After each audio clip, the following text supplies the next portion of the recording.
So welcome everyone to our 5 questions, 5 answers series. Thank you so much for being part of it. I'm Amanda Levinsky, the managing editor of the Courier-Tribune. And this week I'm interviewing Stacie Bratcher with the Kearney Chamber of Commerce. And I chose to interview Stacie not only because of her role as executive director with the Kearney Chamber, but she also has a lot of interactions and a lot of different reach with some of our other business development organizations and chambers of commerce throughout the county. So Stacie, for those of you out there who might be watching this and who haven't met you, if you would go ahead and tell the people a little bit about yourself and the role the Kearney Chamber plays in the community. Of course. Thanks for having me, Amanda. I really appreciate it. As Amanda said, I'm Stacie Bratcher. I'm the executive director with the Kearney Chamber of Commerce. I've been involved in several organizations throughout the Northland, a number of nonprofit agencies that I've worked for and with. I helped lead the Liberty Chamber of Commerce for several years alongside of Gail Potter, their executive director. I'm an active member of the Liberty Sertoma Club, and I would get in trouble if I didn't say also the Kearney Rotary Club and the Kearney Lions Club. So I've got my fingers on the pulse of a lot of places, plus I'm married to a Liberty police officer, so that helps a little bit too. What else? What am I forgetting, Amanda? I'm sorry. You wanted me to tell you about the chamber? That's okay. Yep, the role of the Kearney Chamber in the community.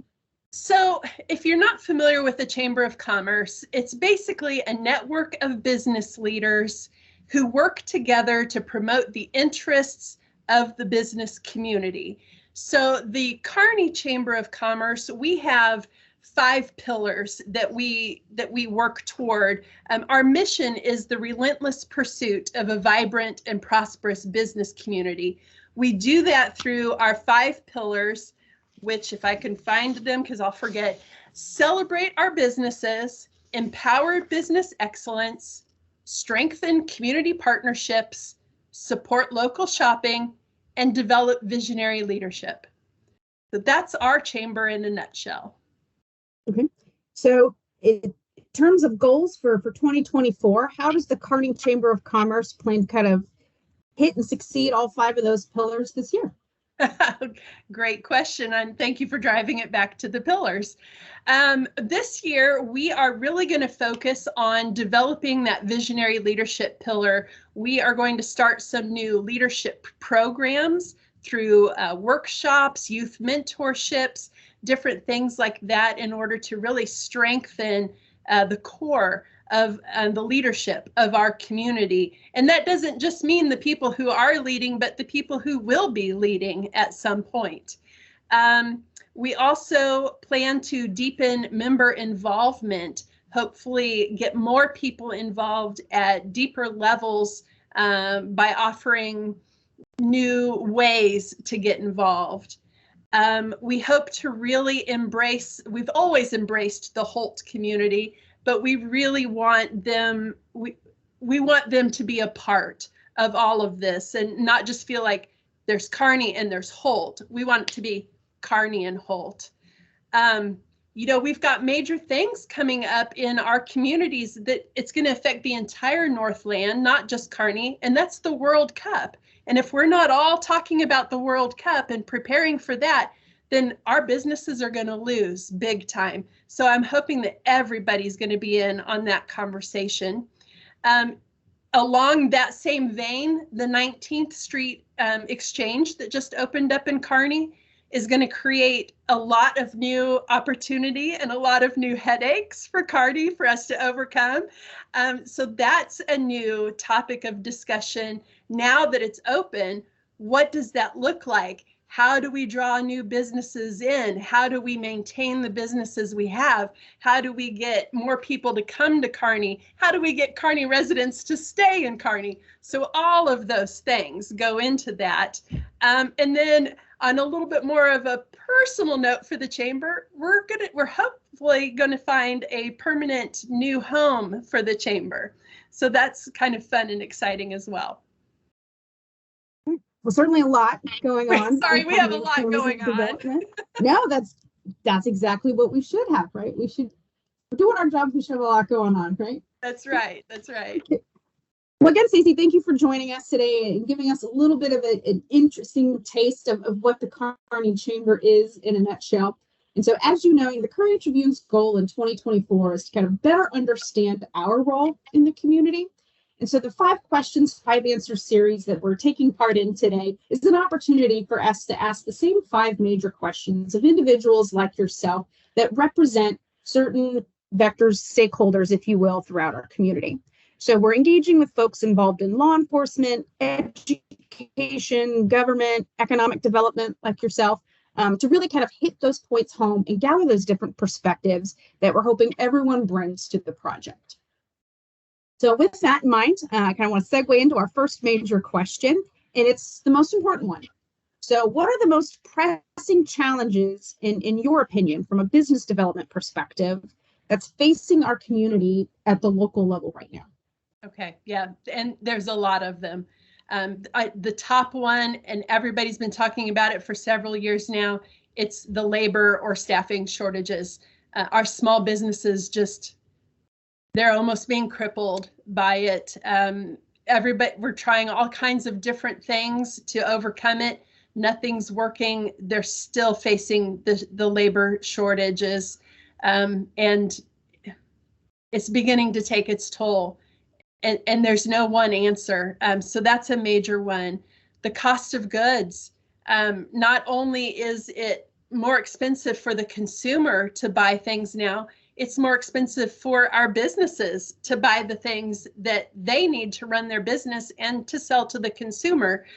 And it's that cycle catch-22 thing, and it's affecting everybody. And we're seeing a lot more businesses close or have to not renew their memberships with the chamber, or have to cut out a lot of their budgeting dollars just in order to keep their doors open. So it's two big issues right there. Other issues are leadership, crime prevention. There's so much crime amongst our businesses. Workforce development. There's that. We've got such different generations right now working together and trying to understand and flex. And how do we include all of them? And how do we recruit this new generation? And they have a completely different way of looking at work and life. And how do we communicate effectively with this new generation and make our businesses it's a big game. It really is. Investment in tourism is a huge thing right now, especially knowing the World Cup is coming, and with all the great things happening on the world stage in Kansas City is just unbelievable opportunity.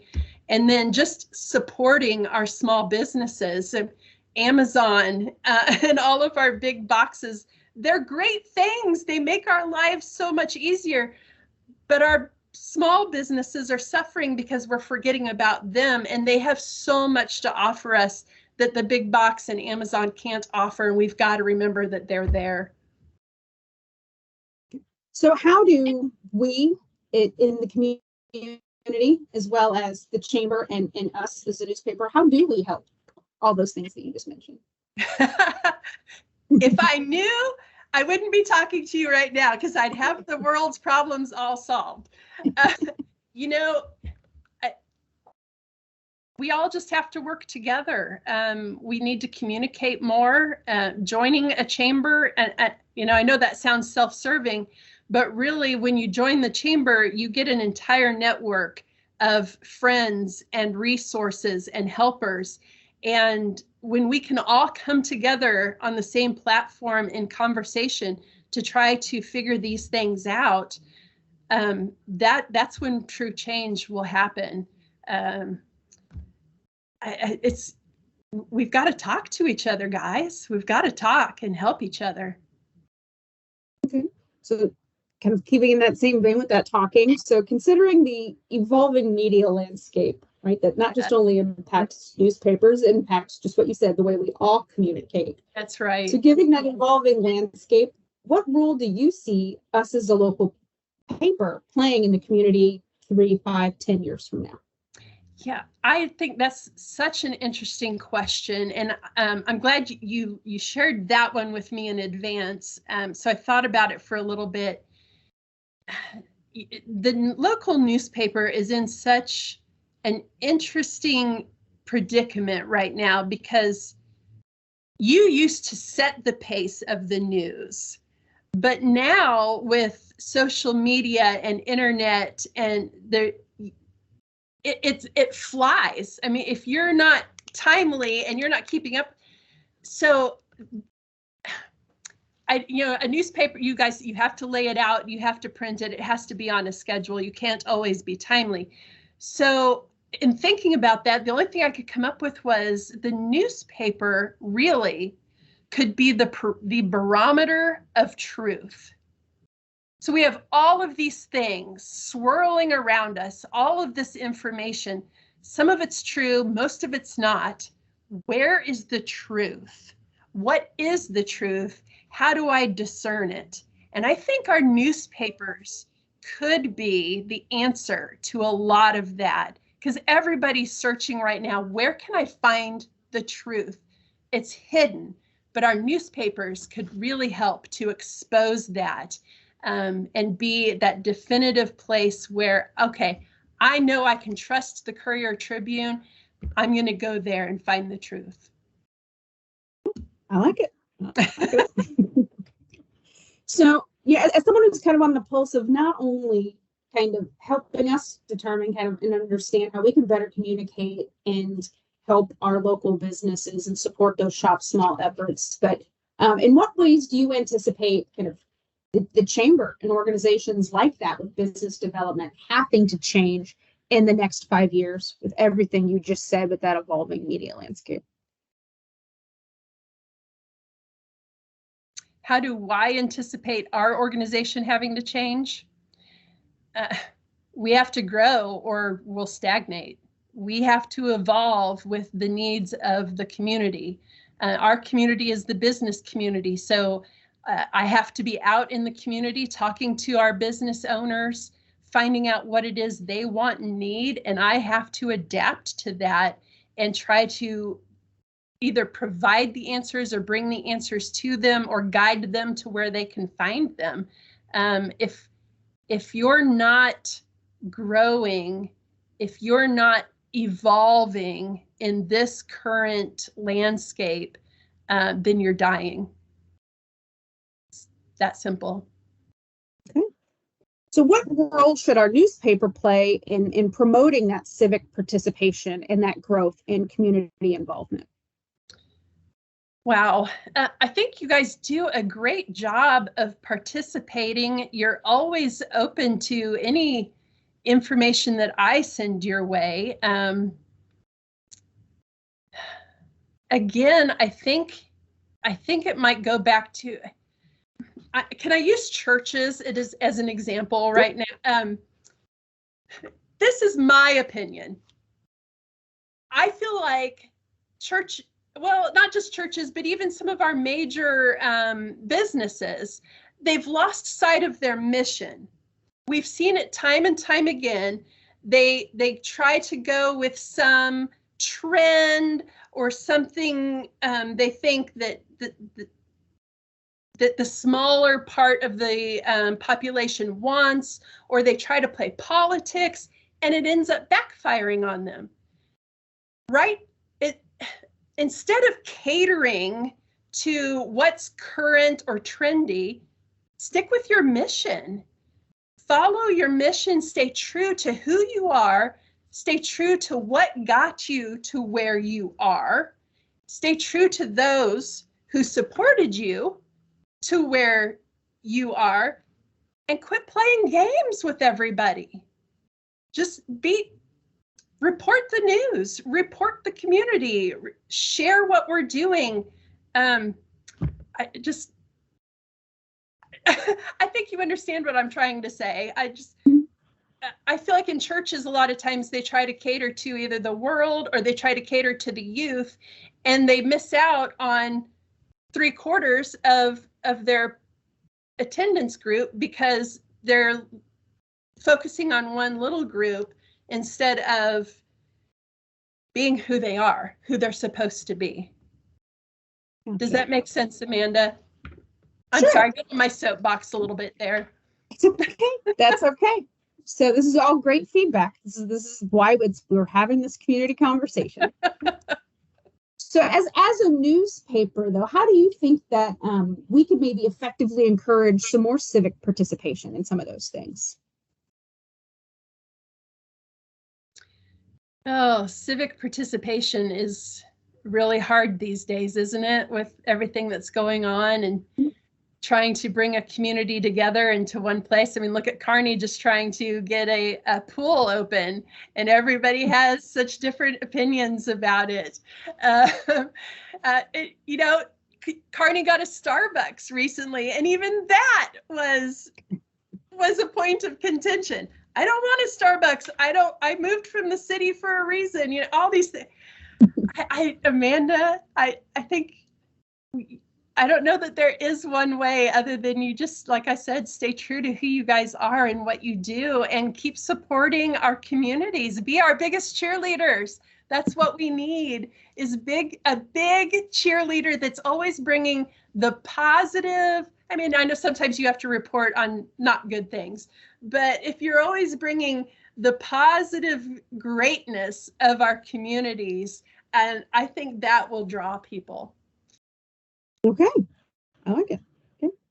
So what community events or activities do you think our newspaper should better cover for our residents? Are there specific ones you think we maybe have missed out on in the past?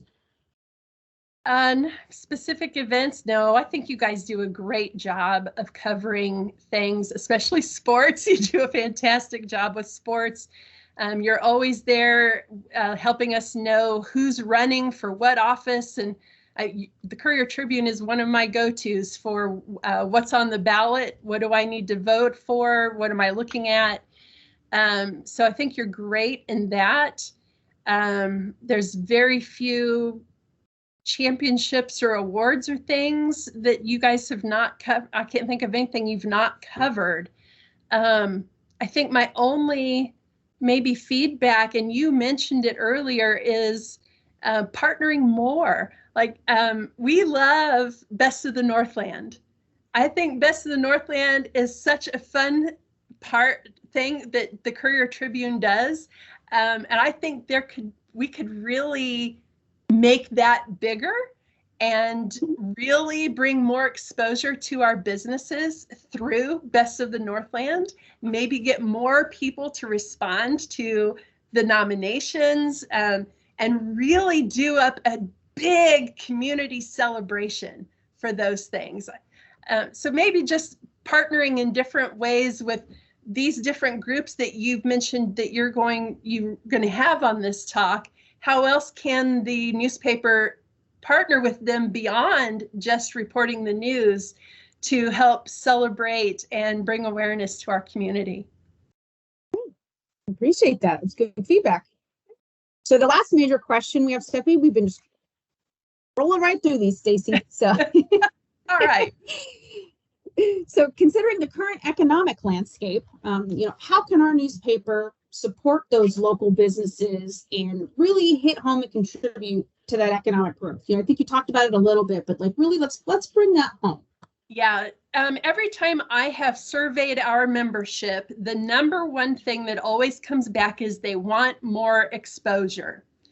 Unfortunately, a lot of our Northland businesses are small businesses. They're run by 1, 2, 3 people.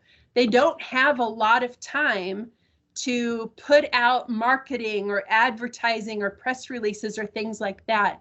So even though they want more exposure, they don't have the time to go take advantage of the exposure opportunities because they're too busy selling their widgets or running their business. So I think if we can help figure out, and I don't know the answer to this exactly, Amanda, but if we can help figure out how they can more effectively take advantage of the opportunities for exposure, if there's ways that we can give them that exposure with little effort, like one of my businesses put out a newsletter. I happened to get their newsletter. They didn't ask me to promote anything that was in that newsletter. I just liked something that was in it. I took it out of their newsletter, I put it in mine, and I sent it out to my network. They were thrilled. And that was such an easy thing for me to do, is just pull what they had already done, put it in mine, and send it out to 1,000 more people. And I made them happy. So maybe if there's things that we can do like that to help our businesses by giving them more exposure with less effort and work on their part. I don't know how we do that, Amanda, but maybe together we can figure it out. Yeah, I agree. I think, we're always looking for ways to help fill the news pages about what's going on with community events. So we're always open to those submissions. We love to feature new and opening businesses and those milestones. Right. Businesses who've been in business for 15, 25 years, those deserve to be celebrated. And that's a great point. Maybe instead of them having to tell you that they're having a grand opening, I need to be telling you that they're having a grand opening. Maybe we can help each other that way. I give you information and, we give them more exposure together. Well, so speaking of that exposure, obviously the Chamber of Commerce has a newsletter that comes out regularly. So Stacie, for the folks who might be watching this, how can those businesses reach you and get into that newsletter? Absolutely. You can go to kearneychamber.org. Be careful not to go to kearneychamber.com. You'll end up in Nebraska. kearneychamber.org. And in the top right corner is a place where you can sign up for our newsletter. You do not have to be a member. And every Friday, we'll send out a newsletter with all the great things that's happening in our community and with our members. Perfect.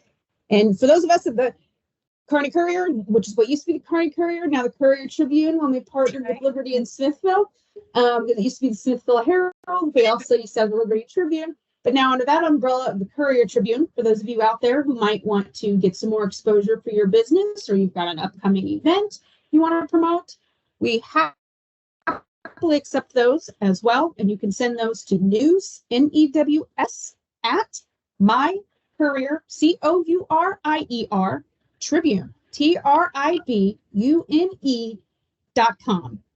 We happily take those. So thank you so much, Stacie, for your participation today and sharing your feedback with us for our 5 questions, 5 answers.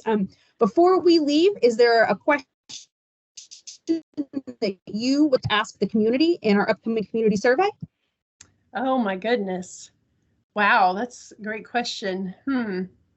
I would want to know what drives them to shop local. I like it. Well, Stacie, thank you so much. I really appreciate your time today. You have a great rest of your day and happy Friday. Thanks, Amanda. Thanks. Bye.